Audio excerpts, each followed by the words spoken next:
혹시 15년 전 이 사건 기억하시는 분 있을지 모르겠습니다. 2002년 발생한 서울 구로구 호프집 여주인 강도 살인사건입니다. 둔기로 호프집 주인을 잔인하게 살해해 충격을 던져줬는데 경찰 수사가 난항을 겪으면서 15년째 범인이 잡히지 않았습니다. 그런데 최근 이 사건의 범인이 경찰에 붙잡힙니다. 15년 전 사건 현장에 남아있던 조각 지문 하나가 결정적 단서가 됐습니다. 과학수사 기법의 발전으로 15년 전 그날의 범인을 찾아낼 수 있었는데요. 15년 동안 풀리지 않았던 사건의 전말을 따라가 보겠습니다.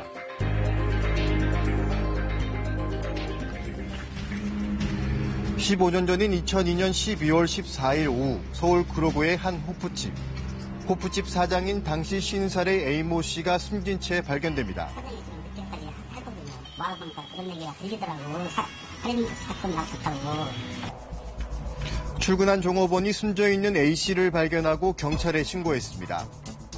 오늘 저녁 10시경 현장에 출동해서 보니까 피해자가 쓰러져 있고 가게 한 탁자 위에는 혈흔이 선명했습니다. 숨진 A씨의 신용카드와 현금도 사라졌습니다. 피의자가 손님으로 들어가 피해자 A씨와 함께 술을 마시다 둔기로 머리, 어깨 등을 수에 내리쳐 사망케 하고 현금 15만 원 등 신용카드를 절취하여 70여만 원 상당을 강취한 사건입니다. 새벽 1시 반쯤 종업원이 퇴근할 때 목격한 마지막 손님, 40대 남성이 유력한 용의자로 지목됩니다. 키가 좀 적은 편이다. 세일즈맨 복장인데 약간 긴 반코트 형태의 밤색 가방을 맸다. 이게 전부 다 공통된 어떤 진술이었습니다. 그걸 토대로 해가지고 몽타주가 작성이 된 겁니다. A씨의 신용카드를 쓴 사람의 인상착의도 이 마지막 손님과 비슷한 것으로 확인되자 경찰은 공개 수배로 전환합니다. 서울 구로구 가리봉 1동 소재 주점에서 발생한 살인사건의 용의자의 소재지나 신원에 대해 알고 계신 분은? 하지만 경찰 수사는 좀처럼 실마리를 찾지 못했습니다. CCTV도 없었고 단서가 될 만한 게 부족했습니다. 사건 현장 주변에선 소문만 떠돌았습니다. 손님이 그 여자를 일방적으로 좋아해서 죽였다는 것 같고 여러 가지 소문 많았어요. 늦은 시간까지 와서 혼자 와 있어도 물론 이제 호프집에 손님이 왔으니까 내조치는 못하니까 무슨 그런 거 아니냐는 그런 하얀 추측도 있었고. 경찰도 다방면으로 수사를 진행했지만 결국 미제 사건으로 시간만 흘러갔습니다. 당시에 원한이나 치정 부분 다 수사를 했었어요. 다방면으로 수사를 해봐도 범인을 특정짓지 못하고. 그렇게 사건의 비밀을 풀지 못한 채 10여 년이 흘러 사건은 잊혀져 갔습니다.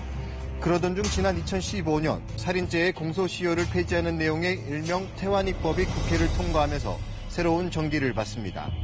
경찰이 미제 사건 전담반을 꾸리고 이 사건을 재수사하기로 한 겁니다. 사건을 재검토하던 미제 사건 전담반은 사건 현장 맥주병에 남아있던 조각 지문을 발견합니다. 2002년 당시 과학수사기법으로는 온전하지 않은 지문은 분석해내지 못했습니다. 그런데 2012년부터 지문 조회 시스템이 자리를 잡으면서 조각 지문도 지문의 주인이 누구인지 찾아내는 게 가능해졌습니다. 쪽지문 등의 특징점을 현출해서 기존에 보관하고 있던 데이터베이스와 대조해서 1시간 이내에 피의자를 색출할 수 있는 그런 과학적 기술이 발전해서 호프집 다락방으로 올라가던 계단에 남아있던 키높이 구두 형태의 족적 하나도 단서가 됐습니다. 지문과 족적 두 단서로 용의자를 특정한 경찰은 5개월간 추적 끝에 52살 장모 씨를 검거합니다. 집에서 키높이 구두도 여러 켤레 발견됩니다. 장 씨는 처음에는 범행을 강하게 부인했습니다. 검거하는 순간에 좀 잘못 알고 온 거 아니냐. 일단 뻗더라고요. 우리가 수집된 증거를 해서 추궁을 해도 아니다. 잘못 온 것이다.